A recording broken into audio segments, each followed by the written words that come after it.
Could the Dallas Cowboys select a tight end in round one to replace Dalton Schultz? All that and more in this episode of Locked On Cowboys podcast. You are Locked On Cowboys, your Locked daily Dallas Cowboys podcast. Part of the Locked On Podcast Network, your team every day. Locked on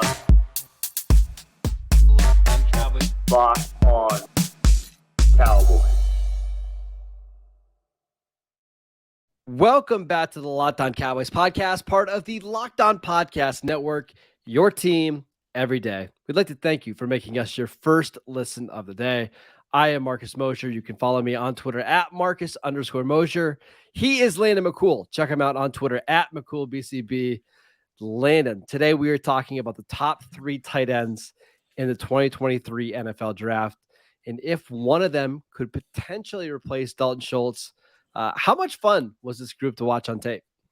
This is a fun group. You know, it feels like it's been a couple of years, right, since we've had a really solid tight end group, right? I think we've had a couple of one-offs here and there these last few years.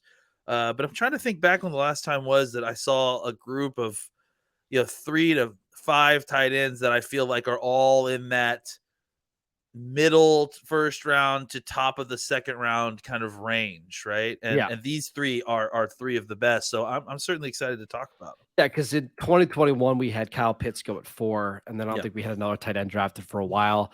Last year, our first tight end to come off the board was Trey McBride, right? Late second round. This group has a legitimate chance to have 4 guys drafted in the top 40. It's just a really, really good class. Let's get right into these players. Let's start with Notre Dame tight end Michael Mayer. I think probably by the consensus, the number 1 tight end in this class. What did you think of his tape? Yeah, this is a guy that of these 3 guys, I've seen Washington a little bit, having watched some of the national championship game, and just being a person who watches some college football and seeing Georgia, you're going to run into Darnell Washington. But Michael Mayer was a guy who I've had on my list, or I've been watching for a while. I mean, he's been on my radar since kind of coming onto the scene, I guess his sophomore year. Well, it was. It's because, do you remember us watching Tommy Tremble at Notre Dame back in 2020? And Mayer was the better player all the way back then. Yeah, and it's funny because Tommy Tremble was who I kept on thinking about when I was watching Dalton, but we'll talk a little bit more. And so I've had an eye on this guy for a while, thinking, man, he really has an interesting style that's kind of a throwback style, but with a little bit more modern sensibility. He's large, he's kind of old school tight end body type, tall, long arms, broad shoulders. I mean, he looks like an undersized over offensive tackle. Yeah, lines up mostly as a Y, but will definitely line up all over. Definitely a versatile player, smart, clearly knows how to multiple assignments from multiple locations. A very good mover for his body type. I mean, I think that's the thing that really sticks out. He shifts his weight effortlessly en route to nod defenders and create separation. He gets out of his stance well, especially when running vertical up the seam. He presents a huge target on crossing routes. I mean, his body, with that athleticism and that body, he just shows he's easy for a quarterback to see. He's easy for a quarterback to get the ball to, even if he's slightly off target. He's got such a huge catch radius that, on short passes, intermediate passes coming across the field, he just presents a very easy to hit target. He's because of his size and arm length, all he needs is about a half step of separation, to kind of create a target for a clean completion for a quarterback. He's a technician with experience in a system that has produced successful tight ends and offensive linemen, and you see that. He has a balanced skill set with nuanced technique as a blocker and a receiver. Whether it's finding the holes in zones and sitting underneath, or understanding leverage. I mean, he understands the small parts of the game, which is important. He's more smooth than sudden, I would say. He won't be stringing moves together to kind of, make people miss, but will occasionally show the ability to kind of put his foot down and kind of, show off some change of direction ability. Not just an inline blocker, can stock block outside like a wide receiver. He's coordinated enough to effectively track moving targets on the outside in space. Understands his assignment as a blocker, knows where his run is supposed to go and where he's supposed to take the target out of the alley. There's some Witten to his game, Witten to his game. That's the most popular comp for him, for sure. I can see it. I mean, definitely young Witten for sure. Coming out of Tennessee. despite being an exceptionally big tight end, I will say that he's not exceptionally powerful. No. He still gets overpowered by defensive ends, which is, to be expected, on backside cutoffs and that sort of thing. But considering his size, you could easily look at him and say, this dude could take on, any blocking assignment right away. I think he still has some strength that he could either develop or he just is lacking to kind of be that, full bully tight end, which is not necessarily how you want to use him anyways. Where does he win? He's a high floor two-way tight end. I think he comes in and effortlessly can be your number one tight end. My unanswered question for him is his game too bygone to be a consideration for all 32 teams? I do think that there is an element of this game that is not how teams are using tight ends anymore. So I don't know that he's going to be a great schematic fit right away for all 32 teams. And does that affect his draft status? Potentially. I will say, so we saw Cole Kmet come out of Notre Dame. Was that 2020? I think that sounds right. 2019, 2020. He is way more agile, and I just think overall athletic than Kmet. Kmet was very straight lining, and I think Mayer's that too a little bit, but man, you could see him do some out routes and some whip routes, and he's just such a better mover that way than Kmet was. And on top of that, I mean, he's like light years ahead of Kmet as a blocker, kind of coming out of Notre Dame. So for that reason alone, there should be 20, 30, spots difference between those two and where they get drafted. But yeah, if you want like a traditional tight end and a guy that can line up all over the field and you can use him in the red zone and on, some seam routes, like this is your guy. Like there's just not a lot of flaws to kind of poke in his game. He could do a bit of everything, and right away. And that's, I think, what makes him really appealing to me is that, I got no issues with lining this guy up as the Y and making him the point of attack blocker necessarily. Absolutely. I mean, I don't have an issue.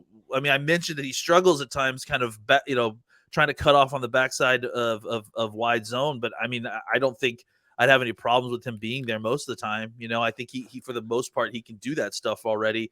So I think of these three guys, I would say this is the guy that's the most ready to come in and make a contribution in a wide variety of ways. Like you could plug him in as your wide tight end and give him the playbook. He'll be able to do all of it, I would say, maybe more so than these other two guys. But having said that, I would say that he is the high floor guy. I don't know how much more upside there is from here. The good news is he's only 21 years old. Like he is super young. But do you feel like there's more to develop here? Like that's my only thing is you're right. He's told and honestly, it's funny. We'll talk about the idea of development with age when we talk about Kincaid too, because I do think that there's something there too. But I wonder, you're right. You're 100% right. He's going to be one of the younger prospects in this draft. He's coming out, with a lot of experience, which is kind of a weird thing. Yeah. But my question now becomes like, because he's only 20 years old, does that necessarily mean that he does have more development? Maybe his body physically develops a little bit more. That could be a possibility. For me, it's like if you're 265 pounds and you can kind of move the way he does at that age, maybe 3-4 years in a weight room when he's 25 years old, maybe he just looks physically different, right? Maybe that's it. That's my only concern is physiologically. I wonder, is he tapped out or does he have more room to grow? That's something that I would like, get my doctors to look at him and see his body weight mass index and kind of just track his growth. And those are the stuff that you get the guys poking and prodding and try to have them figure out exactly where he can go from here. By the way, you mentioned Jason Witten as a comp. That's a very, very high end one. I wrote Todd Heap down, who played for the Ravens for a lot of time. I think that type of tight end. Sure. Yeah. I mean, Mercedes Lewis, I think he has some of that element to him. Sure. He's maybe not quite the same level of killer as Mercedes is, but I think, just any kind of big tight end who has some receiving chops. It just, fair comp. Of all these tight ends we're going to talk about, to me, he feels the safest. Like if you had to, I had to bet on which of these three tight ends is the most likely to be a top 8 tight end for the next half decade, it's Mayer, right? And for that reason alone, he should be a top pick. He's been producing for a long time. Like he's been under the microscope, and despite that, continue to produce. Like he's just passed all. He's checked all the boxes. He's passed all the tests. He's just a very safe prospect. Absolutely. Now let's talk about a player who has some ridiculous upside in Georgia tight end Darnell Washington next. This episode is brought to you by FanDuel. The midway point of the NBA season is here, and now is the perfect time to download FanDuel, America's #1 sportsbook, because new customers get a no-sweat first bet up to $1,000. That is bonus bets back if your first bet doesn't win. Just download the FanDuel Sportsbook app. It's safe, secure, and super easy to use. Then you can bet on anything and everything, from money lines to point spreads to how many threes will be drained in the game. Plus, FanDuel even lets you combine your bets for a chance at a bigger payout with a same-game parlay. So don't miss a chance to get your no-sweat first bet up to $1,000 in bonus bets when you go to FanDuel.com/lockedon. That is FanDuel.com/lockedon to learn more. Make every moment more with FanDuel, the official sports betting partner of the NBA. All right, Landon, let's talk about this unique tight end from Georgia, Darnell Washington. What did you think when you watched the tape? I mean, just what a freak of nature, specimen-wise. I mean, just really, huge, supersized, enormous, athletic two-way tight end body, right? V-shaped torso, long legs and arms. He's built like an NBA forward, basically. Great movement skills for a man his size, fluid mover with great feet, strong hands. He controls his target, his blocking target with just really, really like clamps. Basically, once he gets his hands on you, it's over. It's almost like a really talented offensive tackle blocking you. It's like once his hands are on you, the game is basically done there. Uses incredible. I mean, he has incredible rotational strength. Like you just see it all the time. And when he's blocking guys, he gets guys turned so easily, or shoulder. I mean, you see him shoulder tossing defensive ends. Yep. Like it's totally nuts. Like how strong this guy is once he gets his hands on you. Blocks on the move well, good at hitting smaller targets in space when needed. Fires off the line as a run blocker, stays low, engages with his hands onto target and drives them back. Great feet as a blocker. Once he gets his hands on you and engages, he can get his feet around so that he can slide around you to manipulate you where he wants to go. If he's got to get around you on the corner to seal you off, he can do it without you being able to peel away or get away from him. He's a true online Y. He can handle the violence of defensive ends. He's a devastating down blocker. Like you see reps where they're running zone to his side, or they're running a pin and pull or something to his side, and he's down blocking on tight ends, and that whole side of the defensive line is completely washed. Yep. He straddles the line between being too far over his feet and having good forward leaning leverage. Like he literally leans into and weighs on his targets, but there are times when I feel like he gets almost too far over his feet and he kind of loses balance. Mm-hmm. You don't see too many colleges and tight ends. You don't see too many tight ends in college who pass block like this guy. Much like when he run blocks, he does a good job of keeping his feet moving when engaged.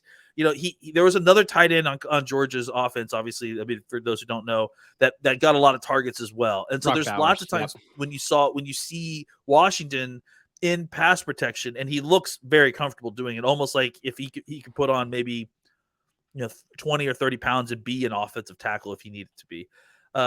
Despite lack of usage, like a ton of usage as a receiver, he has absolutely huge upside here with his athleticism and physicality once he has the ball. When he catches the ball, when he has the ball in his hands, you see a long strider will eat up grass quickly, but he has good enough feet to operate in tight spaces underneath with his big body. Looks fluid in route, no stiff movements, works through traffic well without losing speed. Flashes the ability to catch the ball outside his frame. I mean, there's just not a lot of reps of him catching the football, but when you see it, you could it looks like he's been doing it for years. Like, which he has no again problem. is completely understandable. Like you go look at the box score stats, it'd be like, okay, why am I taking this guy in the first round or top 50 or whatever? But it's why the context matters. Brock Bowers legitimately might be the best receiving tight end prospect I've ever seen come out of college. And he's not even eligible this year. He has to come out next year. So when you're playing behind that guy, it's just not a lot of targets to go around. This is what we see sometimes with Georgia, with Alabama, with Ohio State. They have so much talent, and they collect 5-star recruits.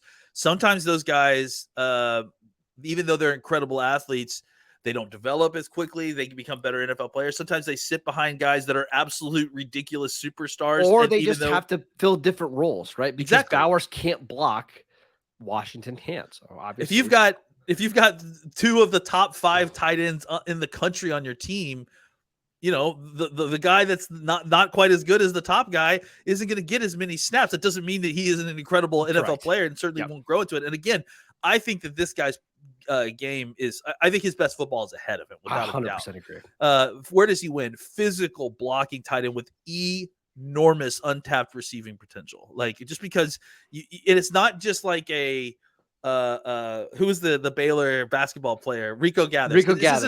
This isn't a situation where, Rico's never played football and like he doesn't look comfortable, like, but you say, oh, he's so athletic, he's got upside. Like, Washington doesn't have a ton of experience catching the ball, but when you see him catch the ball, you see it. Like, you see, he looks comfortable receiving the football. He looks comfortable breaking tackles. I mean, he's going to be really, really difficult to catch once he has the ball in his hands.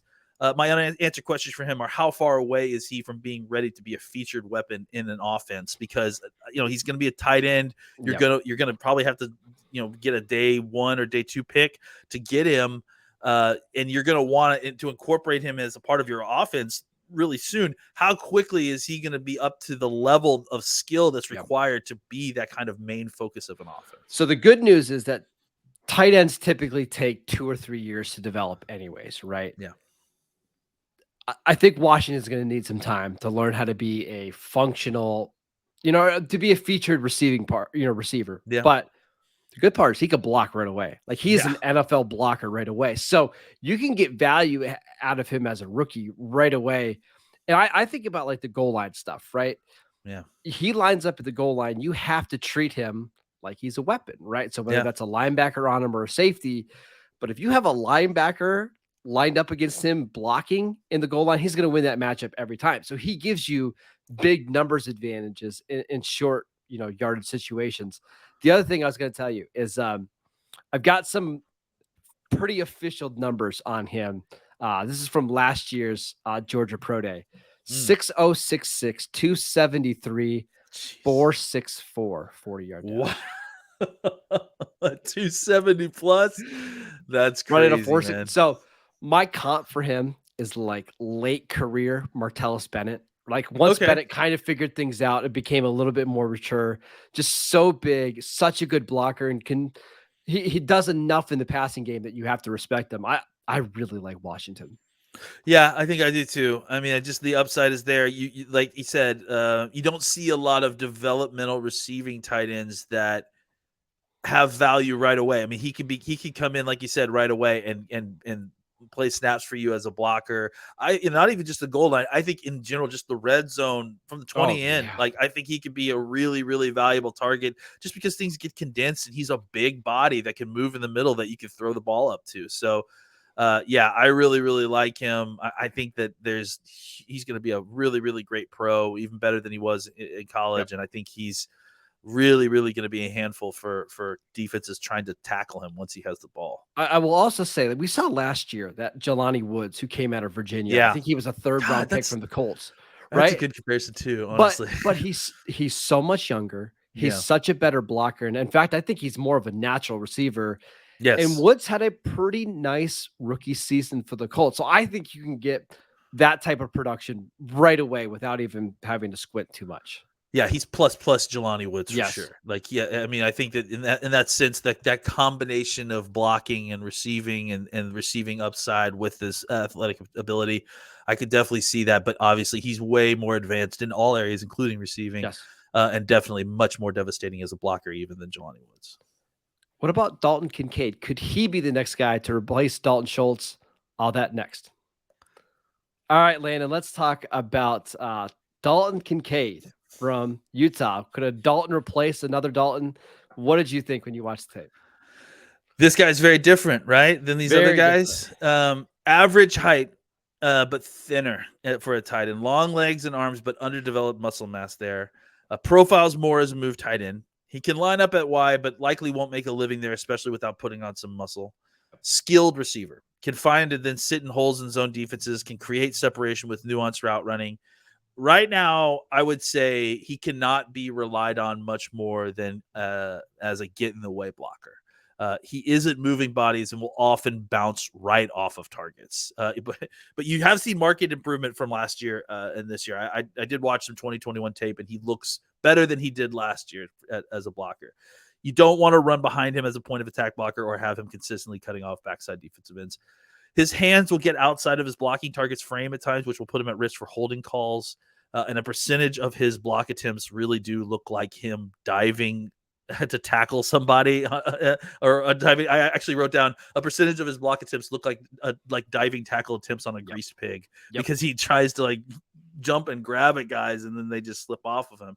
He needs to add more core strength in order to take blocking to the next level. He struggles to maintain blocks and usually gets over his feet.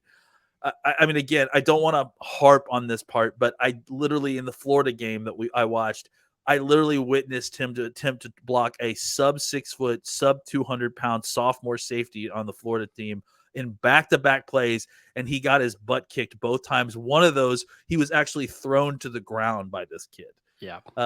Block willingness isn't an issue, though. He may not knock anyone down, but he's willing to throw himself in front of a train. So if he can get in the way, he can block somebody. Now let's talk about the reason we're here. His catch radius is absolutely incredible. His body control is something that I haven't seen in a tight end in quite a while, frankly. And he is excellent at catching the ball away from his body, above the rim, and in contested situations. Is dangerous going up the field. Whether it be up the seam or outside on the boundary, he tracks the ball incredibly well. You can see the baseball background really showing up here because he just looks so comfortable. It's not a ton of like speeding up and slowing down. Like he understands the trajectory of where the ball's going, and then he meets it there with very few wasted movements. And he does it like up the seam and on the outside. Like he almost like he could do it as a 9 route as a receiver, right? Yep. Snatches the ball out of the air with strong hands, always uses good hand positioning when the ball arrives.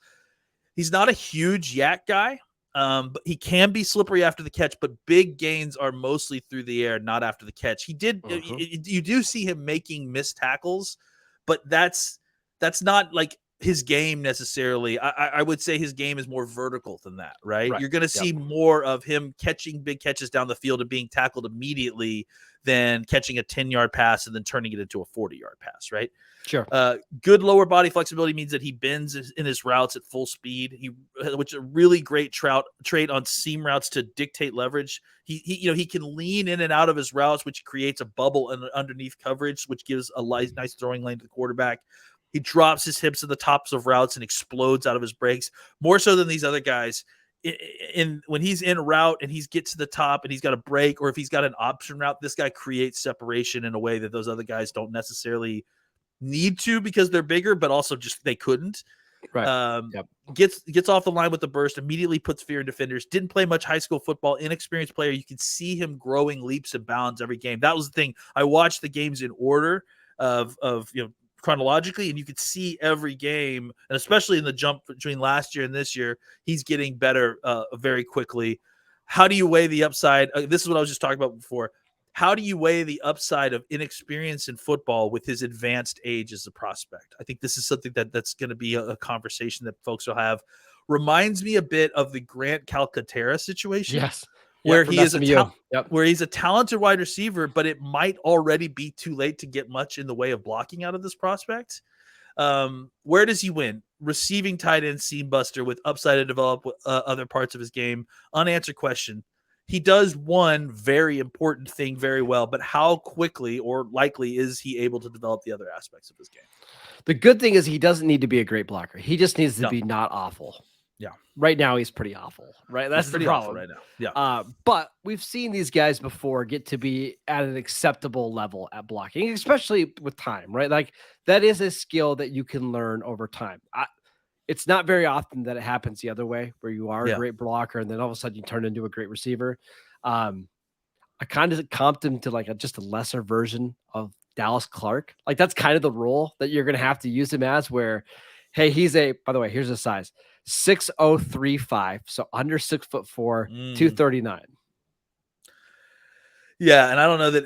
I mean, he may get over 240, but that was my thing. Is that I think I think I said this, so I forgot to write it down, but like his ideal playing weight might be quite a bit under the average for the position overall, and it might even be the lowest in the league. I want him playing at like 235, 240. Yeah, and so if that's the case, then you're really talking about this guy as being kind of that true big slot, like move tight end type, which is fine. Perfect. That's his role, right? Right. Yeah. To be fair, that's kind of the way the Chiefs use Travis Kelce, right? Yeah. Like he's not Travis Kelce. I'm just saying that right now, but they don't really have Travis Kelce inside, right? They move him around. They let him be in the slot. I kind of think that's just what you want Dalton Kincaid doing. Like, and if you put him in that role, I think he could be super successful. Yeah. I mean, look, the reason you're getting this guy, you're not getting him out here to be a blocker. No, I don't even know that you're necessarily getting him to part of the appeal with some of these two-way tight ends is the schematic advantage you get by having them out there. You don't necessarily tip off, run, or pass. You're kind of tipping off pass a little bit by putting him out there, but I think that his skill set there is so good that it doesn't matter. I mean, you just treat him like a wide receiver and see how they line him up and see what kind of mismatches he can create depending on how the defense reacts to him. So it's just a different type of player at the same position. I mean, again, going to the idea that these positions are very multi-layered and there's all different types, right? We really should be splitting the tight end position up into two spots, right? The inline guy versus basically the slot guy or the big tight end or the HFs. Yeah. For the Cowboys specifically, how would you rank these three prospects? Man, it's hard. I would say Kincaid's last for me. I think so too. I think that they're all very close, like touching, because I do think that Kincaid has got just such great upside as a receiver. I probably would put it as. I think I would gamble on Washington's upside. See, that's what I'm feeling. Is that like, I feel very confident that Washington will hit that upside because I feel like you see it. I almost it's because the thing is with him, it's almost like it's not upside. It's just like uncovering what's already there, because when you watch him, he looks developed. It's just that he doesn't have a lot of numbers. I have a hard time believing that Washington won't be at least Mercedes Lewis in the NFL. Yeah. Right. It's like this guy that's an awesome blocker who could get, the easy red zone touchdowns when you throw it to him. I think that's his floor. And I know that's hard to say for a guy that's been in the NFL for 20 years, but I just don't see him being anything worse than that. I agree. And so I think I probably would take the chance on Washington's upside. Mayer's a good player, but I certainly would be upset with Mayer though. Yeah, he's just so good. Listen, I know there's people out there that say never draft a tight end in the first round. I get it. But man, if Mayer's the Cowboys pick at 26, I'm gonna have a really hard time not being excited about it because that's somebody I've seen produce for 3 straight years now, and then actually has gotten better every single year that he's played. So I just think he's a good player. I do too, and I'm also in the boat of don't draft a tight end in the first round. Like, I don't consider 26 to be first round, so there's that. Like, when was the last time we had 26 first round grades? Never. And so I think we need and this kind of goes to the Bijan Robinson and the running back discussions. Well, I'm sorry. It's just like, that's how I feel. I don't necessarily want to pick Robinson at 26. We won't get into that today, but I do think that in general, this whole, like, you can't draft X in the first round, that applies, but we're not drafting in the first round. Like, we need to stop pretending like 26 is still eligible to get a first round player. So I would take any of these 3 guys at 26. I would feel weird about Kincaid maybe, but I think these other 2 guys, like Washington, Mayer, you can plug them in right away and they can be your starters and you can at least get some very quality play out of both of these guys and hope that Washington really develops quickly. Because I don't know if it's even development with Washington. I think it's more just revealing what was there with more opportunity. Yep. All right. That is it for today's show. Thank you guys for tuning in. As always, you can download the podcast wherever you get your podcasts. You can also check us out over on YouTube. Go follow the show on Twitter at Locked On Cowboys. Follow Landon at McCoolBCB. I'm at Marcus _Mosher. We'll see you guys next time.